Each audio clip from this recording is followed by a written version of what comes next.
الشيطان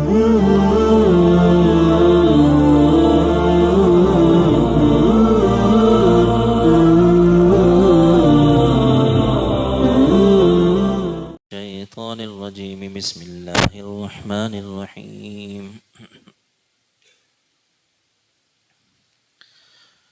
يا أيها الذين آمنوا لا تقولوا راعنا وقولوا انظرنا واسمعوا وللكافرين عذاب أليم ما يود الذين كفروا من أهل الكتاب ولا المشركين أن ينزل عليكم من خير من ربكم والله يختص برحمته من يشاء واللہ ذو الفضل العظیم۔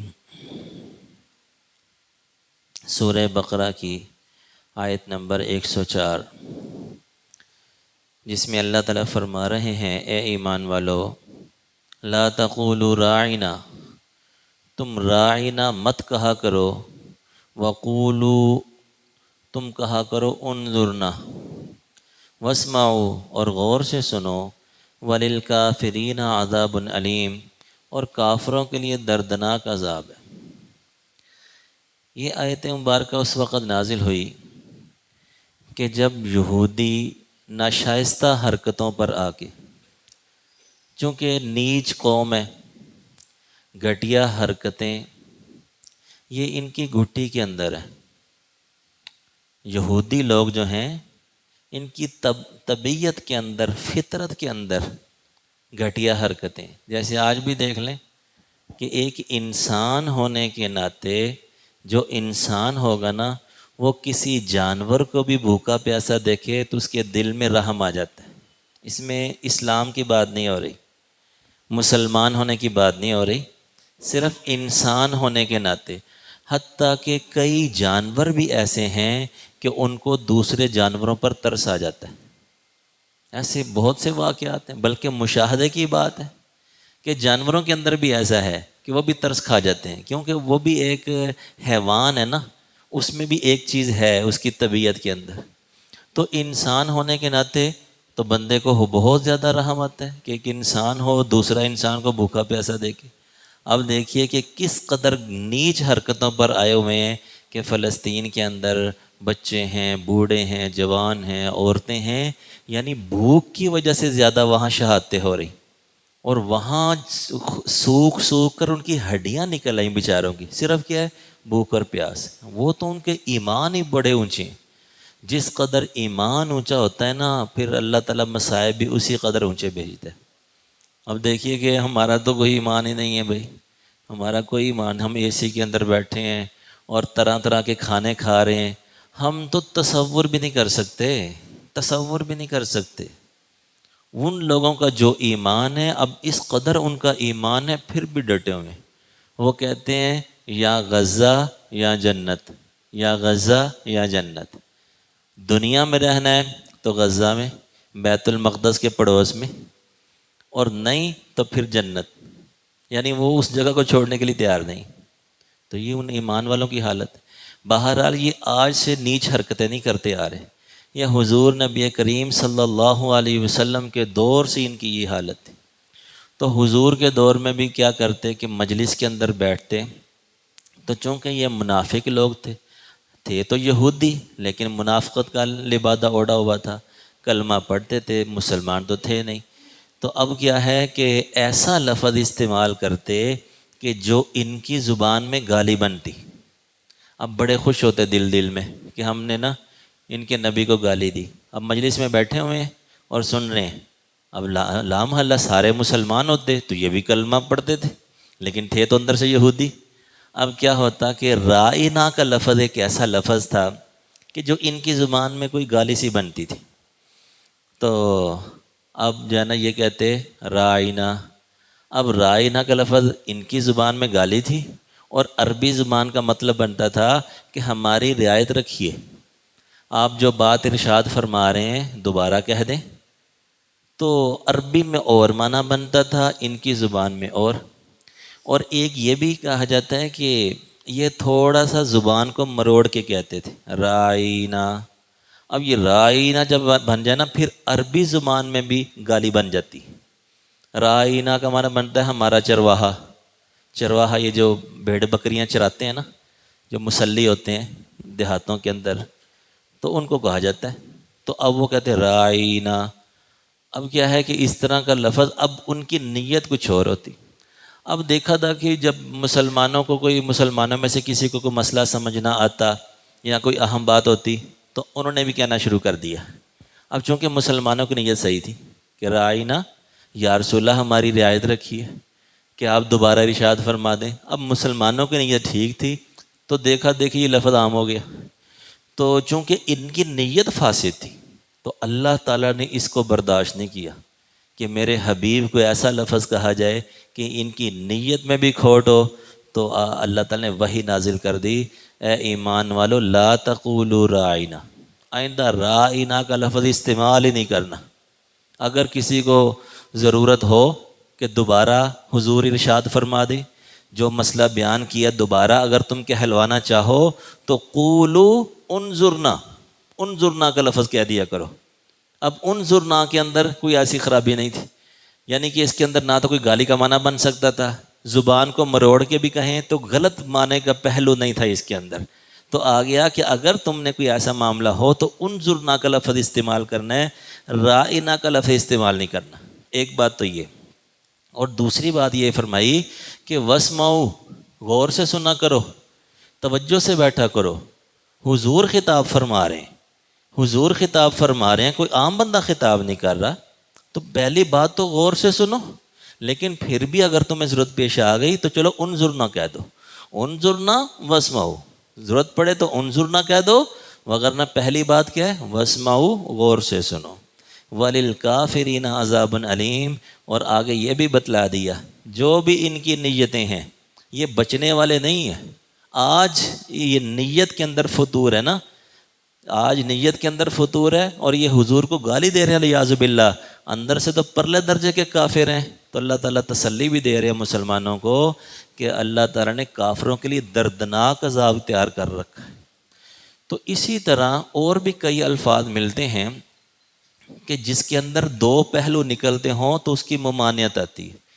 ایک حدیث آتی ہے غالباً مسلم شریف یا ترمذی شریف کی روایت ہے کہ جس میں منع کیا گیا کہ پہلے وقتوں میں یہ غلام ہوا کرتے تھے، جو نوکر ہوتے تھے نا غلام، تو غلام ہوتے تھے تو ان کو عبد کہا جاتا تھا. عبد، اب عبد کا معنی غلام ہوتا ہے، اب عبد کا معنی بندہ بھی ہوتا ہے. اب بندے اور اللہ کا تعلق ہے، عبادت اور معبود کا. اس اعتبار سے ہم اللہ کے بندے ہیں، اللہ تعالیٰ ہمارے معبود ہیں. اور عبد کا معنی غلام بھی بنتا ہے. تو چونکہ دو پہلو تھے، اب کوئی بندہ کہے عبدی، اب یہ مطلب بھی ہے کہ میرا غلام، اور یہ معنی بھی ہے میرا بندہ، حالانکہ بندے تو ہم اللہ کے ہیں. تو آپ علیہ السلام نے فرمایا، منع فرما دیا کہ اگر کسی نے اپنے غلام کو بلانا ہو تو عبدی، عبدی نہ کہے کہ اے میرے غلام، حالانکہ عبد معنی غلام ہی ہے، عبدی نہ کہے بلکہ اور لفظ استعمال کرے. غلام کا لفظ ہے اور کئی الفاظ ہیں لیکن عبد کا لفظ نہ استعمال کیا کرے، کیونکہ اس کا ایک پہلو برا ہے اور ایک پہلو صحیح ہے. تو اصول یہ نکلا کہ ہر وہ چیز جس کے دو پہلو ہوں، ایک پہلو صحیح ہو ایک پہلو غلط ہو، تو شریعت نے منع کر دیا کہ یہ لفظ استعمال ہی نہ کرو. اسی طرح ایک اور حدیث میں آتا ہے کہ یہ یہودی لوگ جو ہے نا، جب آپ علیہ السلام کے پاس آتے نا تو اسلام کا السلام علیکم، السلام علیکم، السلام علیکم. اب السلام علیکم کا مطلب ہے کہ تم پر موت ہو، نعوذ باللہ. السلام علیکم، یہ السلام علیکم یہ غلط لفظ ہے. السلام علیکم، السلام علیکم، یہ جو ہمارے بھی اگر کر دیتے ہیں نا اس طرح جلدی میں، تو یہ بھائی دعا نہیں ہے. یہ تو شریعت نے ایسی پیارا لفظ ہمارے ہاں رائج کر دیا ہے کہ ہر مسلمان دوسرے کو دعا دے رہا ہے. جب السلام علیکم تو آپ پر سلامتی ہو، آپ پر اللہ کی رحمت نازل ہو. ہمیں اصل میں نا سلام کا معنی ہمارے ذہن میں نہیں رہتا. کیسی پیاری دعا ہے، ہر بندہ دعا کا محتاج ہے. ہم ایک دوسرے کو کہتے ہیں کہ نہیں یار دعا میں یاد رکھنا، حضرت جی دعا میں یاد رکھنا، میرے بھائی دعا میں یاد رکھنا.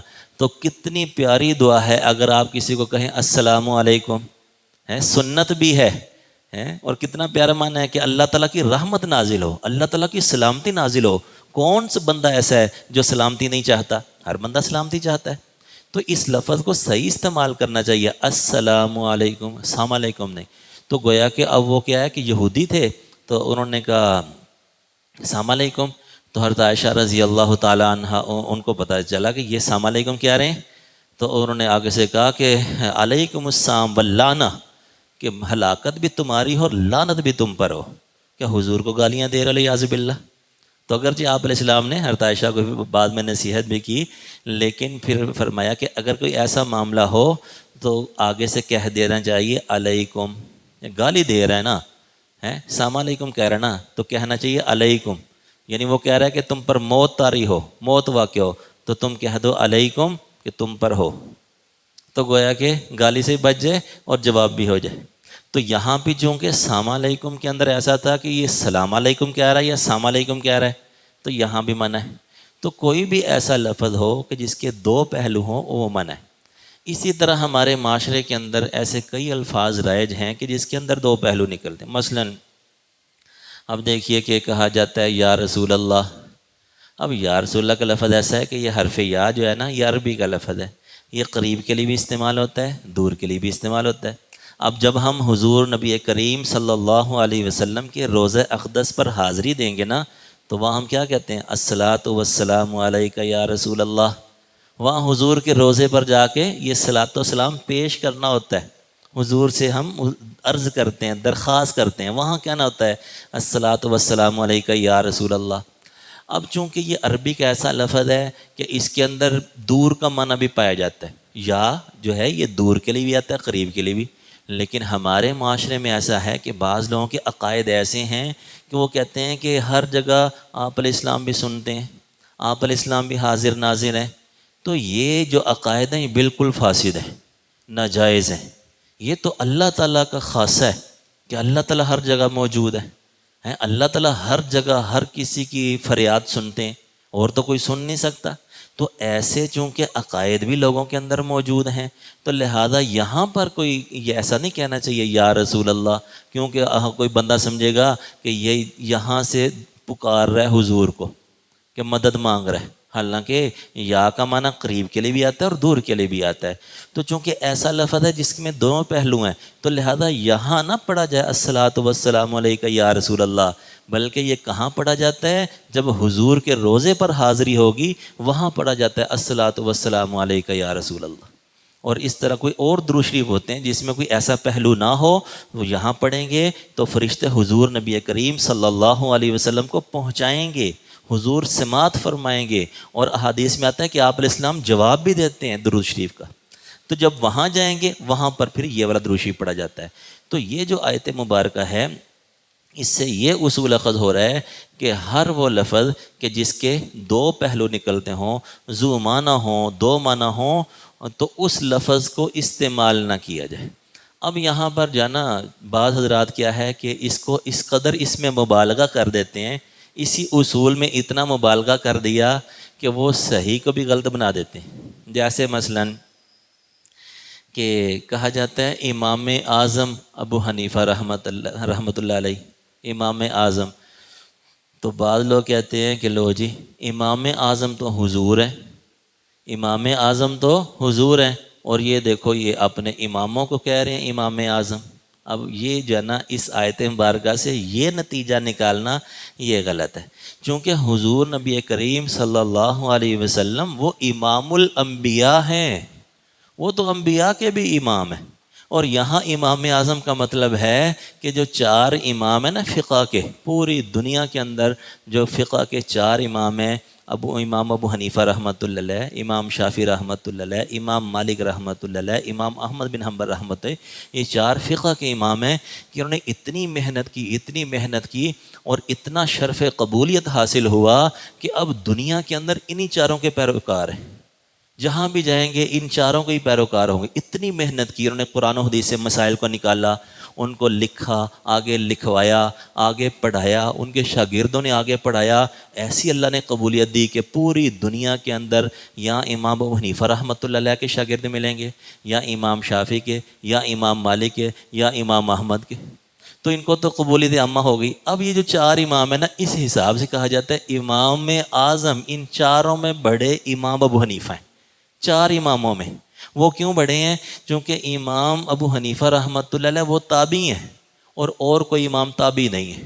امام ابو حنیفہ رحمۃ اللہ علیہ نے صحابہ کرام کی زیارت کی ہے، اور صحابہ کرام کے اندر ایک اتنے اہم صحابی حضرت انس رضی اللہ تعالیٰ عنہ، جو آپ صلی اللہ علیہ وسلم کے خادم رہے ہیں، ان کی زیارت بھی کی ہے۔ تو یہ شرف صرف امام ابو حنیفہ رحمۃ اللہ علیہ کے ہے، اور کسی امام کو ہے ہی نہیں۔ اس وجہ سے کہا جاتا ہے امام اعظم ابو حنیفہ رحمۃ اللہ علیہ، ان کے اعتبار سے کہا جاتا ہے۔ وگرنہ حضور نبی کریم صلی اللہ علیہ وسلم وہ تو امام الانبیاء ہیں، انبیاء کے امام ہیں۔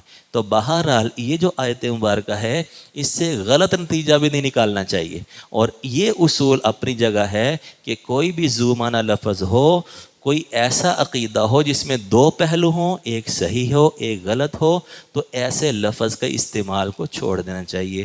اللہ تعالیٰ سے دعا ہے کہ اللہ تعالیٰ قرآن کا صحیح فہم نصیب فرمائے۔ الحمد للہ رب العالمین والعاقبۃ للمتقین۔